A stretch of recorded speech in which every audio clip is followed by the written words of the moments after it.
साथियों नमस्कार। बात करेंगे आज छात्रों के कमाने के बारे में, अभ्यर्थियों के कमाने के बारे में कि किस तरह से वो पढ़ाई के साथ साथ भी अपना हाथ खर्च निकाल सकें। तो इसके लिए मैं आपको इस वीडियो में 10 तरीके बताऊंगा, जिसमें से 2-3 तरीके तो इतने ज़बरदस्त हैं जो बहुत कम मेहनत के बावजूद भी आपको बहुत अच्छा प्रतिफल देंगे। तो बात करते हैं शुरुआती रूप से। नंबर 1 पर है अभी यूट्यूब के बारे में आपने अच्छा खासा सुन रखा होगा। तो यूट्यूब के माध्यम से आप कोई भी जनरल टॉपिक है उसे पढ़ा सकते हैं, किसे बना सकते हैं, करंट अफेयर्स के बारे में अपने नोट्स इस पर प्रेषित कर सकते हैं, बता सकते हैं, उनको पढ़ा सकते हैं। क्विज, कोई पीडीएफ बना करके आप पीडीएफ को सॉल्व करा सकते हैं। इसके अतिरिक्त आप ब्लॉग, जैसे कहीं पर भी आप जाते हैं तो वहाँ के जाने का कोई ब्लॉग बना सकते हैं। कोई रिक्शे वाला, सब्जी वाला, ठेले वाले, तमाम इस तरह से फास्ट फूड कॉर्नर्स हैं, तो वहाँ पर उनकी ब्लॉगिंग करके आप इस पर अपलोड कर सकते हैं। तो अभी वर्तमान का अच्छा खासा एक तरीका बनने जा रहा है यूट्यूब छात्रों के लिए। और मैं कहूँगा कि अगर आप शिक्षा क्षेत्र से जुड़े हुए हैं, छात्र हैं, तो जनरल टॉपिक पढ़ाना, नोट्स है, क्विज है, इन्हीं पर ही ध्यान दें, क्योंकि ये ब्लॉगिंग करना मुझे नहीं लगता कि छात्रों के लिए ज़्यादा उपयोगी रहेगा, क्योंकि ये एक अलग हटकर काम हो जाएगा जो थोड़ा सा मुश्किल होगा, टाइम टेकिंग होगा। दूसरी बात करते हैं, दूसरा तरीका जिससे आप कमा सकते हैं इस समय का, और अच्छा भी कह सकते हैं, यूट्यूब के साथ साथ काम भी आएगा, फोटो एंड वीडियो एडिटिंग। फिलहाल जो है फोटो और वीडियो एडिटिंग की बहुत ज़्यादा मांग है मार्केट में। अगर आप इसको सीख सकते हैं, जैसे फिल्मोरा ऐप है, उससे आप कर सकते हैं।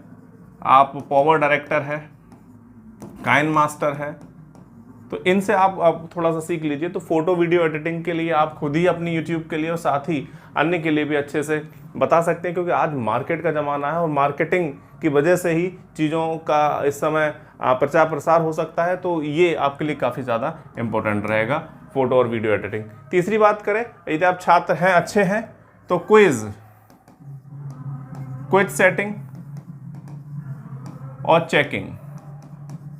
तो आप कोई किसी भी कंपटीशन के लिए, किसी कोचिंग के लिए, अपने व्यक्तिगत के लिए क्विज सेट कर सकते हैं, उनके प्रैक्टिस सेट बना सकते हैं, और साथ ही उस कोचिंग के छात्रों के जो उत्तर होंगे उनको चेक भी कर सकते हैं। ये इस समय दिल्ली और आसपास के क्षेत्रों में कोटा है और इलाहाबाद है, जहाँ पर अच्छी खासी कोचिंग हब है, तो वहाँ आप संपर्क करके वहाँ क्विज सेटिंग करने के लिए एक निवेदन कर सकते हैं। वो आपको प्रश्न बनाने के लिए, उनको सेट करने के लिए भी दे सकते हैं, और उनको चेक करने की भी अपॉर्चुनिटी आपको मिल सकती है। साथ ही आप व्यक्तिगत रूप से भी प्रैक्टिस सेट बना करके उसको यूट्यूब पर आप सॉल्व करा सकते हैं या खुद ही उनको बेच सकते हैं। शुरुआत में काफ़ी कम कीमत रखी, उसके बाद धीरे धीरे ये कीमतें बढ़ती चली जाती है आपकी गुणवत्ता को देखकर।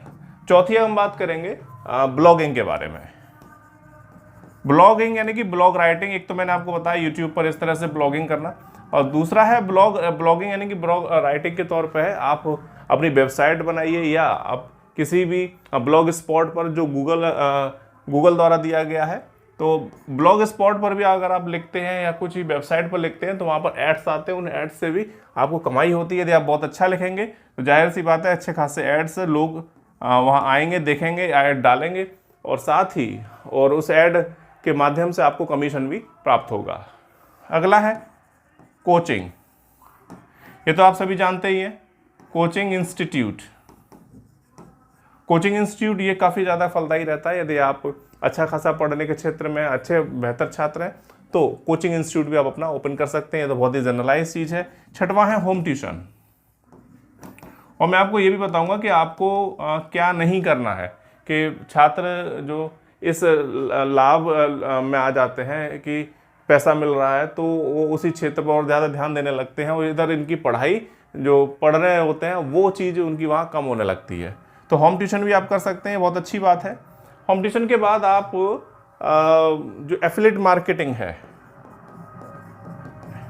एफिलिएट मार्केटिंग, ये कर सकते हैं। इसका मतलब मैं आपको बता दूं क्या होता है। एफिलिएट होता है किसी से संबंध होना, जुड़े होना, यानी कि कोई प्रोडक्ट है, इसको आप ऑनलाइन या ऑफलाइन किसी भी रूप में कर सकते हैं। यानी कि किसी प्रोडक्ट के बारे में आप जान लीजिए और उसका माउथ टू माउथ प्रचार करिए, और वहाँ से थोड़ा सा कमीशन आपका बन जाता है। तो ये भी चल रहा है, और फिलहाल तो इस समय ऑनलाइन का ज़माना है। तो आप पहले तो आप इंस्टाग्राम है, फेसबुक है, किसी पर आप अच्छे पॉपुलर हो जाइए, उसके बाद आप एफिलिएट मार्केटिंग अच्छी कर सकते हैं। किसी भी प्रोडक्ट का एक प्रचार प्रसार आप अपने माध्यम से, अपने जो भी सोशल मीडिया हैंडल है उसके माध्यम से कर सकते हैं। इसको बोलते हैं एफिलिएट मार्केटिंग, यानी कि ऑनलाइन करने का ये तरीका काफ़ी अच्छा खासा है। तो इसके लिए थोड़ी सी पब्लिसिटी चाहिए, उसके बाद धीरे धीरे ये बढ़ता चला जाता है। इसके बाद अब बात करते हैं 8वां है, आप एक तरह से छोटा मोटा साइबर कैफ़े, ये भी थोड़ा सा इंपॉर्टेंट हो जाता है कि जैसे मान लीजिए आप एक लैपटॉप ले लीजिए, कंप्यूटर ले लीजिए, इंटरनेट कनेक्शन होना चाहिए। ये मुझे लगता है हर घर में ही होता है वाईफाई का, तो वो आपको वैसे भी ज़रूरत पड़ेगी ऑनलाइन स्टडी के लिए।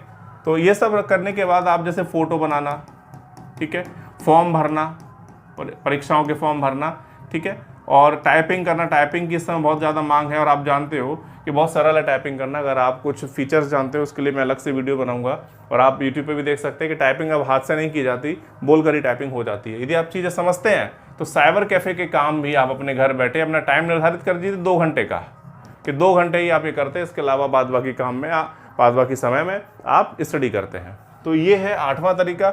9वां मैं कहूँगा कि अगर आप खासकर ये लड़कियां बेहतर करेंगी, क्रैच का काम, यानी कि कुछ 2 घंटे के लिए 3 घंटे के लिए आप अपने घर पर जो छोटे छोटे बच्चे हैं उनको पढ़ाने के लिए बुला लीजिए, या उनको थोड़ा सा उनका खेल खिलाने के लिए इस तरह से आप बुला सकते हैं। उनका टाइम कट जाएगा, उधर पेरेंट्स का भी समय कट जाएगा, वो अपने किसी काम में व्यस्त होंगे, तो वो अपने बच्चों को आपके यहाँ छोड़ जाएंगे। तो 2-3 घंटे के लिए आप इसको कर सकते हैं, इससे आपका भी मूड फ्रेश रहेगा, बच्चों के साथ जो है मन लगा रहेगा।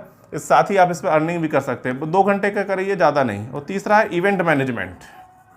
इवेंट मैनेजमेंट जैसे मान लीजिए कोई छोटी मोटी कोई बर्थडे है, पार्टी है, इसका भी आप मैनेजमेंट संभाल सकते हैं। कि हलवाई है, कि जैसे इलेक्ट्रिसिटी वाला है, जो क्रॉकरी का काम है, सजाने का काम है, तो बहुत सारे काम होते हैं इस प्रकार के उत्सवों के अवसर पर। तो इवेंट मैनेजमेंट के माध्यम से आप इन लोगों से जो ये काम करने वाले हैं उनसे आप संपर्क रखते हैं और उन सभी को एक जगह जोड़कर इस पूरे इवेंट को आप पूरा कराते हैं। तो इसमें भी आपका अच्छा खासा कमीशन हो जाता है। तो साथियों, ये 10 तरीके जो मैंने आपको बताए, ये निम्न वर्गीय जो हमारे छात्र हैं, मध्यम वर्गीय छात्र हैं, उनके लिए बेहतर है। मैं ये नहीं कहूँगा कि शेयर मार्केटिंग करो या कोई पैसा बड़ा फंसाओ, तो ये अभी आपसे संभव नहीं है और फिर आपको वहाँ की लत भी लग जाएगी। कुछ भी करिए, 2 से 3 घंटे ही आपको देने हैं, ये ध्यान रखिएगा।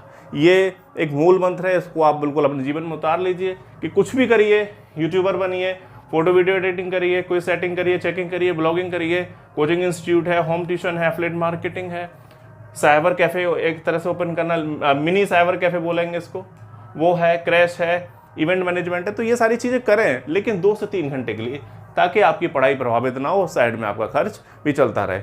तो साथियों, आपको ये वीडियो कैसी लगी मुझे ज़रूर बताएं, और इस चैनल को सब्सक्राइब और वीडियो को लाइक करना बिल्कुल भी ना भूलें। Thank you.